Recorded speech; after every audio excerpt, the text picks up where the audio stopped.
Hindi alam ni Andrea kung tunay na pag-ibig nga ang daranasin niya sa piling ni Tyrone Montefalcon, ang anak ng pinagkakautangan ng pamilya niya na si Don Pablo Montefalcon. Alam ng dalaga na ang pagpapakasal sa binata ay malaking kasinungalingan, lalo pat wala naman silang pagmamahal sa isa't isa.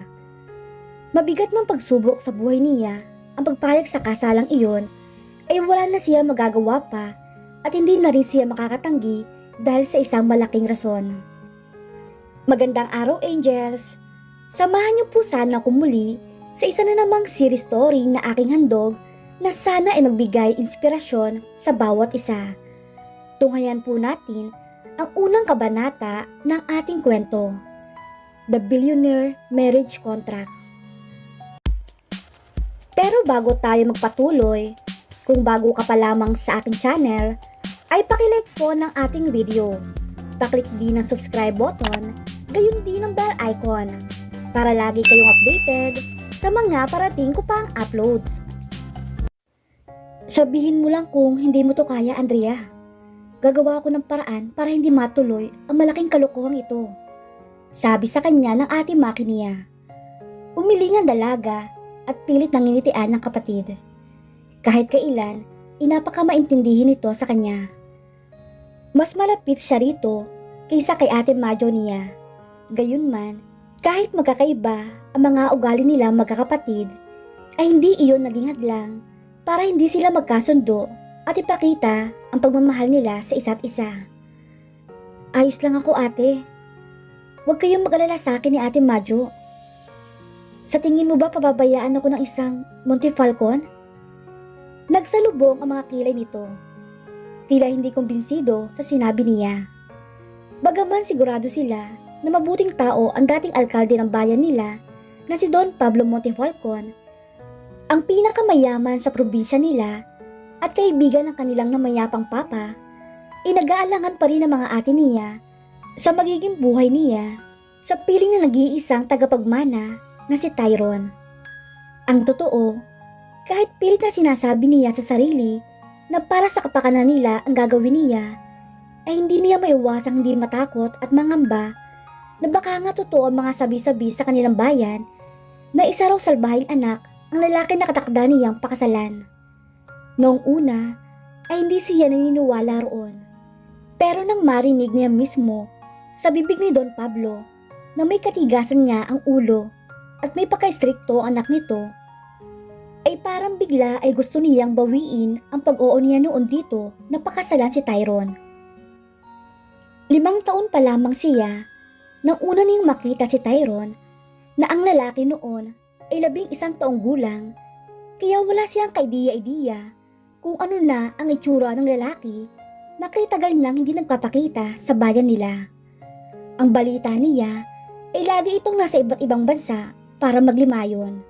Kapag umuwi naman ito sa Pilipinas, ay hindi niya ito natsetsempuhan sa mansyon ng mga Montefalcon kapag dinadalo niya roon ang napamahal na sa kanilang si Don Pablo. Ayon sa Don, tanghali ang dating na anak nito, kaya hayon siya at hindi mapigilan ang panalamig ng mga kamay at pawis sa sobrang kaba. Tandang-tanda pa niya ang unang pagkikita nila ni Tyrone sa kanilang tahanan. 20 taon na ang nakakalipas. Oh my God! Bakit basang-basa kayo? Mahina, ngunit halatang galit na tanong ni Auntie Letty nang mapabuksan sila nito ng pinto. Auntie, kasi po, hindi natapos ni Ate Maki ang paliwanag nito nang magsalita uli ang tiyahin nila. Hala, sige! Umakyat na nga kayo sa kwarto ninyo at mag-ayos kayo ng inyong sarili. Pero sa likod kayo dumaan. Naghihintay na sina Mayor sa kusina, kaya dalian ninyo. Mamaya kayo malalagot sa akin. Wika ng tiyahin niya. Parang mga robot na sumunod silang magkakapatid at nang handa na silang humarap sa bisita, ay sabay-sabay silang bumaba ng hagdan at nagtungo sa dining room kung saan abalang nag-uusap sina Don Pablo at si Auntie Letty. Ngunit hindi pala nag-iisa ang butihin nilang mayor na sabi ng papa nila ay kababata raw nito at ng mama nila. Nandito na po sila, Mayor. Mga anak, Halina kayo sa luhan natin sina Mayor at ang anak niya. Tumayo si Auntie Letty mula sa silya nito at isa-isa silang ipinakilala. Ito ang panganay na si Majo. Si Maki ang sumunod sa kanya. At ito naman ang aming bunso na si Andrea.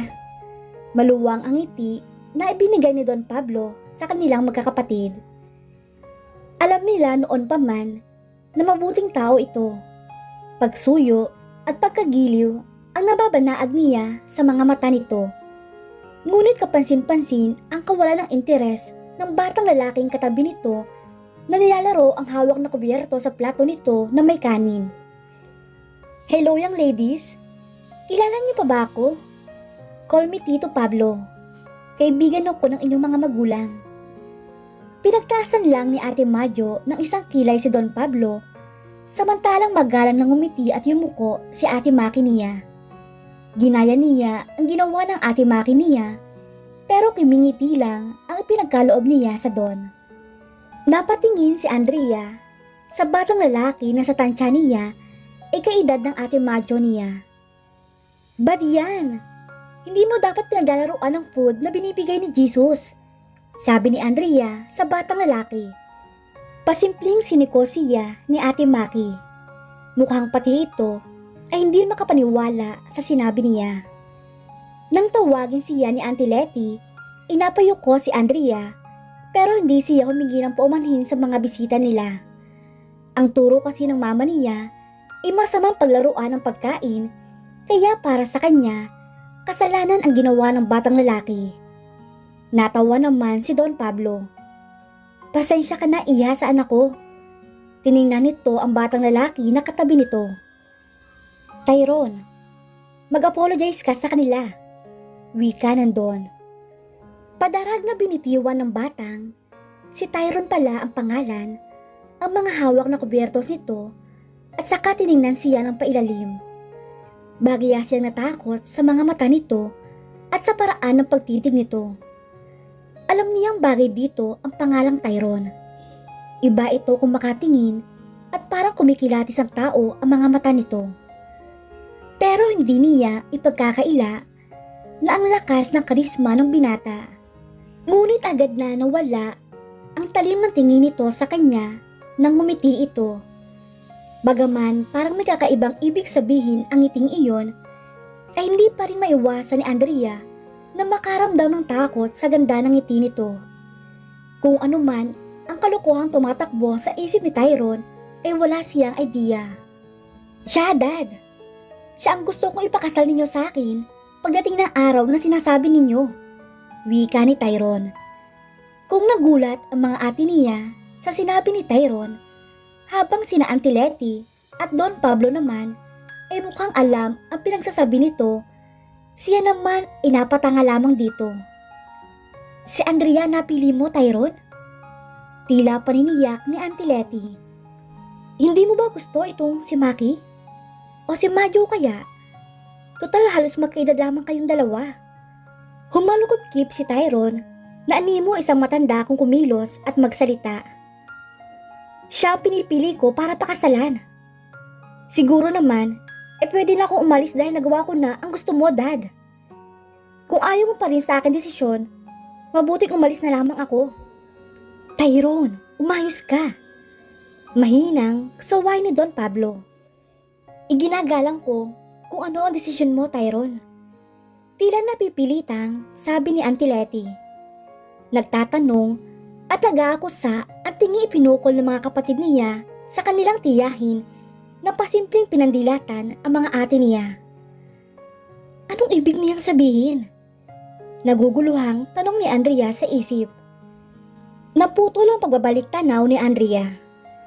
Ngayong 25 anyos na siya, ay ganap na niyang nauunawaan ang kalagayan niya at ng kanyang pamilya. Baon pala sila noon sa utang at bago pa mamatay ang kanilang papa, inaisanglanan nito ang mga ari-arian nila kay Don Pablo. Ayon sa kanyang Auntie Letty, napakalaki raw ng utang na loob nila kay Don Pablo dahil kulang ang mga ari-arian nilang isinangla rito ng kanilang papa para pambayad utang. Kung tutuusin daw, dapat pa sila magpasalamat Dahil pinag-aral pa sila magkakapatid ni Don Pablo, kaya napakaliit na bagay lang ang pagpapakasal niya kay Tyrone. Noong nabubuhay pa ang mga magulang niya, may usapan pala ang mga ito at si Don Pablo na isa sa kanilang tatlong magkakapatid ang nais na ipakasal na mag-asawang Montefalcon para sa nag-iisang anak ng mga ito. Nagkataon na siya ang naputripan na piliin ni Tyrone noon. Malaking bonus pa nga kung tutuusin ang pagpapakasal mo kay Tyrone dahil kapag wala na ang mag-amang Montefalcon, hindi na tayo maghihirap pa. Naalala niya, sabi ni Auntie Letty sa kanya. Ipinilig ni Andrea ang kanyang ulo. Noong una, ay hindi siya pumayag sa nais nito dahil sa masamang hangarin nito. Pero may isang malalim na dahilan kung bakit hindi siya makatanggi sa kasalang iyon. Isang desisyon iyon na pinag-isipan niyang mabuti bago niya ibinigay kay Don Pablo ang kanyang oo. Huminga ng malalim ang ate Maki niya at saka nito hinawakan ng mahigpit ang kamay niya. Andrea, tandaan mo ang sasabihin ko. Huwag kang papayag na bastusin ng lalaking iyon. Kapag mayroong ginawang masama ang lalaking iyon, isumbong mo agad sa amin ni Madjo, okay? Natawa siya sa pag-aalala nito. Inosenteng bata pa rin ang tingin ng mga ate niya sa kanya. Huwag mo akong pagtawanan. Seryoso kami ni Madjo. Isumbong mo agad sa amin kapag binastos ka ng Tyrone na yon at kami na ang bahala sa kanya. Kilala ka namin, Andrea. You're a modern Maria Clara, but you're still an old-fashioned and innocent woman. Tandaan mo, lumaki siya sa Amerika at ang lalaking Amerika ay agresibo at liberated kaya dapat ako mag-ingat at maging matapang. Alam ko na yun, ate. Napapangiting putol ni Andrea sa paulit-ulit na linya nito sa kanya. Ate naman, hindi naman niya ako sasakmaling kaya huwag kayo masyadong kabahan, okay? Besides, ando naman si Don Pablo kaya hindi niya ako mababastos. At saka hindi naman ako magtatagal sa mansyon nila. After the dinner, ihahati din ako ni Mang Pilo. Kaya walang mangyayaring masama sa akin. Paliwanag pa ni Andrea. Sana nga. Humugot uli ito ng malalim na hininga. Hayaan mo, Andrea. Gagawa kami ng paraan ni Madjo para makabayad na tayo at nang mapawalang bisa na ang kalokohang to. Salamat sa pag-alala ninyo, ate. Tipid na wika ni Andrea. Sige na, bumaba ka na. Kanina pa naghihintay sa labas si Mang Pilo. Tiyak na hinihintay ka na rin ni Don Pablo. Tawagan mo lang kami ha kapag nagkaroon ng problema. Tumango si Andrea at ngumiti ng matipid. Hinihiling niya na sana nga ay walang masama mangyari sa muling pagkikita nila ni Tyrone. Kung hindi lang sa malaking pagkakautang nila kay Don Pablo at sa nakakaawang sitwasyon nito, ay hindi siya mahihiya o matatakot na umatras sa naging usapan nito at ng papa niya. Hindi nakita ni na Andrea at Don Pablo sa airport si Tyrone o mas tamang sabihin, hindi nagpakita ang binata sa kanila kaya napasya silang bumalik na lamang sa Montefalcon. Pero pagdating nila roon, inadat na nila ang ilang mga bagahe sa malawak na magarang living room. Nandito na ba senyorito nyo? Tanong ni Don Pablo sa isang kasambahay. Wala pa ho, sir. Pero tumawag ho si Sir Teo at pinasasabi niya sa inyo na wag daw kayo mag-alala dahil uuwi rin mamaya si senyorito. Dito raw ho sila maghahapunan. Bumaling sa kanya si Don Pablo at apologetic na ngumiti. Pasensya ka na, iya. Okay lang ba na maghintay ka kahit sandali lang? Nagugutom ka na ba? Tanong sa kanya ng Don. Hindi pa naman po. Sige po, Don Pablo. Hintay na lamang natin si Senyorito Tyrone. Tumawa ito ng magaan. Iha, di ba sinabi ko na sa'yo na Tito Pablo ang itawag mo sa akin? Or better yet, Daddy na. Total naman in a matter of weeks, magiging pangalawang ama mo na ako, hindi ba? At anong mong Senyorito Tyrone. Sanayin mo na ang iyong sarili na tawagin ang fiancé mo sa pangalan niya. Alam mo, Iya, kagayang-kagaya ka talaga ng iyong ina. Alam mo bang ganyan-ganyan ang itsura ni Luningning kapag nahihiya siya? Parang kamatis na namumula. Come on, don't be shy, Andrea. Isipin mo nga ako ang papa mo. Nakangiti pa, nauwi ka nandun. Salamat ho, Daddy. Lumawak ang ngiti ng matanda. He gently tapped her head. Pakiramdam niya, nagkaroon uli siya ng isa pang ama sa katauhan nito. Natitiyak ni Andrea na wala siyang magiging problema sa pakikisama niya rito sa loob ng mansyon nito kapag doon na siya nakatira pagkatapos ang kasal nila ni Tyrone. Dahil sabik siya at nangungulila sa kanyang papa at mama. Natutuwang yumakap siya kay Don Pablo nang humingi ito ng permiso kung maaari daw siya makayakap rito. Well, look at that. Akala ko ay ikaw masusurpresa ko sa pag-uwi ko. But it seems ako ang sorpresa rito. Hindi yata ako nabisuhan na masyadong bata ang bagong babae mo. So tell me, Dad, siya na ba ang pinalit mo kay Mami? Ha? Automatic ko nagkala sila ni Don Pablo at napalingon sila sa nagsalita. Nakita niya ang biglang pagdidilim ng anyo ng Don, pero mas kapansin-pansin ang lungkot sa mga mata nito. Hindi ko siya babae, anak. Siya si Andrea, ang magiging asawa mo. Wika ni Don Pablo sa mababang tinig. Tumaas ang mga kilay nang tinawag nitong anak. Kung ganoon, ang malaki at maskuladong lalaking ito ay walang iba kundi si Tyrone. Napayuko si Andrea nang titigan siya ng binata. Napakalalim ng pagkakatitig nito sa kanya na tila ba tinatakot siya. Oh, siya pala. Baliwalang sabi ni Tyrone. Akyat na muna ako sa room ko. I'm a bit tired, you know. Pero kadarating mo lamang, iho.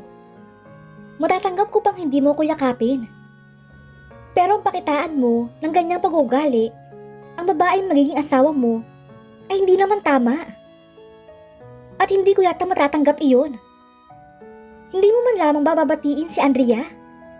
Seryoso, nawika ni Don Pablo. I didn't know I was being rude here. Pumihit si Tyrone at bumalik sa harap nila.